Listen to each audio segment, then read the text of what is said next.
सभ खां पहिरीं ॻाल्हि इहा आहे त असांजो जेको टॉपिक आहे हुनजो नेम आहे determination of the rate of reaction. Actually जेको रेट ऑफ रिएक्शंस हूंदा आहिनि उहो ॿिनि मेथड्स ते डिपेंड कंदा आहिनि, हिकु फिज़िकल मेथड ते, ॿियो केमिकल मेथड्स। केमिकल मेथड्स असां पढ़ंदा रहंदा आहियूं, माना उन्हनि में कीअं हूंदो आहे त असां हिकिड़े जी कंसंट्रेशन माना रिएक्टेंट जी कंसंट्रेशन ऐं प्रोडक्ट की कंसंट्रेशन माना रिएक्टेंट ॿ मिलाईंदा आहियूं, असांखे प्रोडक्ट जी कंसंट्रेशन मिलंदी आहे ऐं उहो जंहिं टाइम में, जंहिं वक़्तु, जंहिं इंटरवल में या जंहिं टाइम में मिलंदी आहे उनखे असां केमिकल मेथड चवंदा आहियूं। ऐं तव्हां पढ़ियो आहे dx/dt, हे उहा केमिकल मेथड में थी अचे ऐं केमिकल मेथड मालूम थींदो आहे dx/dt माना change in concentration of reactant and change of and preparing or forming or appearing of the product in a dt आहे change in time। ही जेका शे मालूम थींदी आहे dx/dt। लेकिन कुछ मेथड्स अहिड़ा हूंदा आहिनि जंहिंमें जेके केमिकल न हूंदा आहिनि, फिजिकल। मिसाल तौर जेकॾहिं मां स्टूडेंट्स खे चवां हिन शइ जो मूंखे माना कंडक्टिविटी मालूम करणी आहे, माना ही करंट केतिरो पास थिए थो हिन में ऐं केतिरी कंडक्शन थिए थी, त तव्हां हिन रिएक्शन थोरी कराई, तव्हां फिजिकली हुनजो छा मालूम कंदव, माना हुन में करंट पास करणु।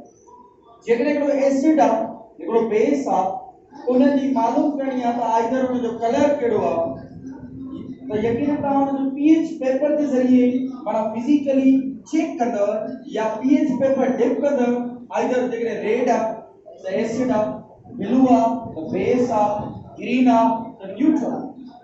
कुछ मेथड्स अहिड़ा हूंदा आहिनि जेके फिजिकल मेथड जे तहत ऑब्जर्व कया वेंदा आहिनि, तंहिंजे करे असां वटि जेको पहिरियों मेथड आहे उहो फिजिकल मेथड ऐं फिजिकल मेथड इहो आहे त there are many methods which are observed by the physical method ऐं उहे कहिड़ा आहिनि। सभ खां पहिरियों आहे रिफ्रैक्टोमैट्रिक मेथड।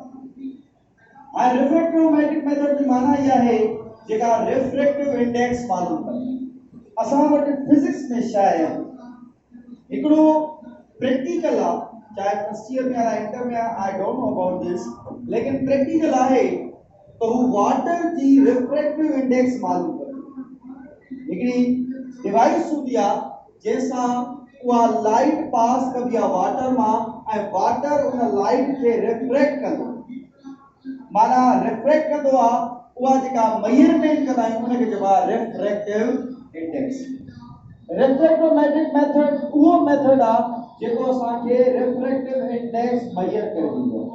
त माना जेकॾहिं असां ॿ टे सैंपल खणूं था त पहिरियां हुनजी रिफ्रैक्टिव इंडेक्स केतिरी आहे ऐं बाद में केतिरी आहे। जो चेंज लफ़्ज़ इन लाइ इस्तेमालु कबो आहे, हिकिड़ो हूंदो आहे इनिशियल, ॿियो फाइनल।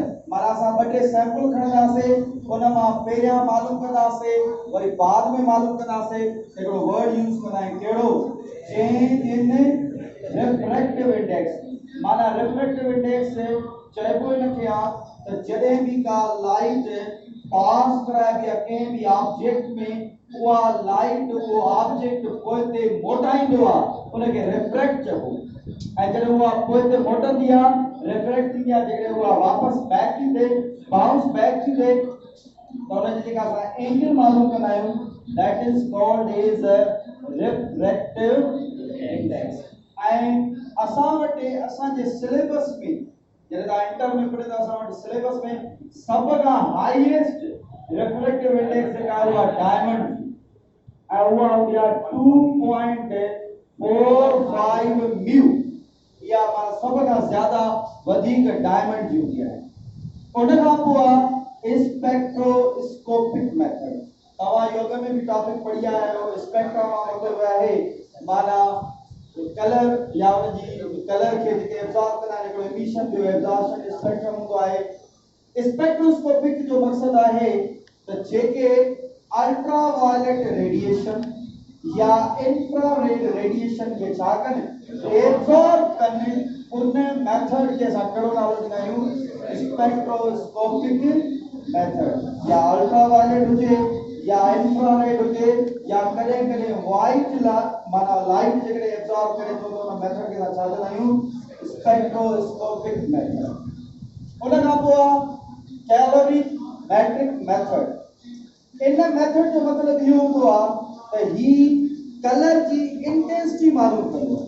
हिकिड़ो ई लफ़्ज़ हूंदो कैलोरीज़, कैलोरीज़ मां ॿुधो हूंदो, उहा बि मेजरमेंट हूंदी आहे त आइदर रिएक्शन एक्सो आहे या एडो आहे या इमिशन थींदी आहे हीट जी या एब्जॉर्प्शन थींदी आहे, उहा कैलोरीमेट्रिक मेथड हूंदो आहे। या कैलोरीमेट्रिक मेथड या टेक्निक हूंदी आहे जेका कलर जी छा मालूम कंदी आहे इंटेंसिटी। इंटेंसिटी चइबो आहे शिद्दत, माना कलर जी छा मालूम कई वेंदी आहे इंटेंसिटी।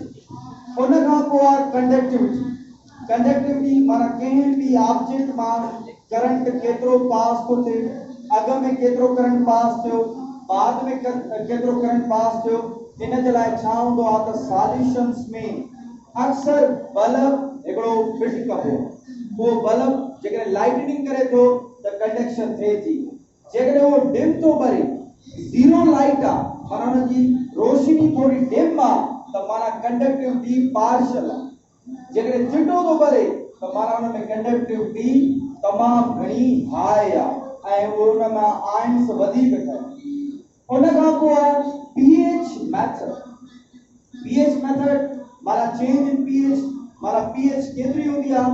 असांजे 7 चैप्टर आहे उन में माना पीएच ऑलरेडी टॉपिक भी आहे ऐं उन में नंबर भी लॻल आहिनि, 0 खां वठी पंहिंजे 14 ताईं नंबर लॻल, माना उन जे वरी मथां कलर ठहियल, उन मथां छा ठहियल आहिनि कलर। मां तव्हांखे जीअं ॿुधायमि हाणे त जेकॾहिं रेड कलर थो अचे त यकीनन उहो एसिड आहे, ऐं जेकॾहिं न्यूट्रल आहे लेट्स सपोज न्यूट्रल आहे त ग्रीन आहे, ऐं जेकॾहिं पर्पल या ब्लू आहे त उहो बेस आहे। माना इहो पीएच मेथड असांखे ॿुधाईंदो आहे। ॿियो आहे पोलर या पोलरिक मैट्रिक मेथड। इहो छा आहे? इहो असांखे कंहिं बि, इहो बि फिजिक्स सां रिलेटेड आहे त कंहिं बि क्रिस्टल या कंहिं बि ऑप्टिकल जे प्लेन ते कंहिं लाइट खे पास कराइबो आहे ऐं उहा जेकॾहिं लाइट रिफ्लेक्ट थी थिए पोल्स ठाहिबा आहिनि। पहिरियां मां सिंपल ॻाल्हि ॿुधायां, तव्हां अॻ में पहिरियां पोल ठाहींदव, हिकिड़ो पॉजिटिव ॿियो negative, positive terminal negative terminal. पोइ तव्हां हिकिड़ी प्लेन पोलराइज लाइट माना हिकिड़ी सिधी लाइट आहे, हिकिड़ो लेज़र आहे, तव्हां हुन लाइट खे पहिरियां सिधो छॾी, जेकॾहिं उहा कंहिं बि ऑब्जेक्ट कंहिं बि ऑप्टिकल खां टकराए करे रोटेट करे वई, जेकॾहिं पॉजिटिव वई त सम्झंदा हिन ते नेगेटिव चार्ज आहे, जेकॾहिं नेगेटिव वई त उहा आहे पॉजिटिव आहे। छो जो पोलरिमेट्रिक मेथड पोलर मां वरितो वियो आहे ऐं पोलर जी माना छा आहे चार्जिस, ऐं मैट्रिक जी माना आहे मेजरमेंट, माना चार्जिस जी माना जेकॾहिं कंहिं बि लाइट की चार्जिस मालूम करणी हुजे त कंहिं क्रिस्टल मां कंहिं ऑप्टिकल मां जेकॾहिं असां हुनखे क्रॉस करायूं ऐं उहा लाइट रोटेट थी वञे आइदर लेफ्ट और राइट, माना वो पोल के ॾिसी असां सम्झंदासीं जेकॾहिं पॉजिटिव साइड ते वई आहे त पक उहा नेगेटिव आहे, जेकॾहिं नेगेटिव साइड ते वई आहे त पक पॉजिटिव साइड आहे। त हिनखे असां कहिड़ो नालो ॾींदासीं पोलरिमेट्रिक मेथड उनखे चयो वेंदो आहे। इहे फिजिकल मेथड्स आहे ऐं केमिकल मेथड्स इहे हूंदा आहिनि जेके असां मेजर कंदा आहियूं with the help of dx upon dt, माना जेके बि असां रिएक्शन अॻ में पढ़ी आया आहियूं उहे केमिकल मेथड्स आहिनि, पर जेके लेबोरेटरी जे अंदरि मुख़्तलिफ़ इंस्ट्रूमेंट जी मदद सां अजाए सीधा कंहिंजी मदद सां आहिनि, इंस्ट्रूमेंट जी मदद सां जेकॾहिं असां उहे फिजिकल मेथड ऑब्जर्व था कयूं, उनजी प्रॉपर्टीज ऑब्जर्व था कयूं with the help of instrument, that is called as a physical methods.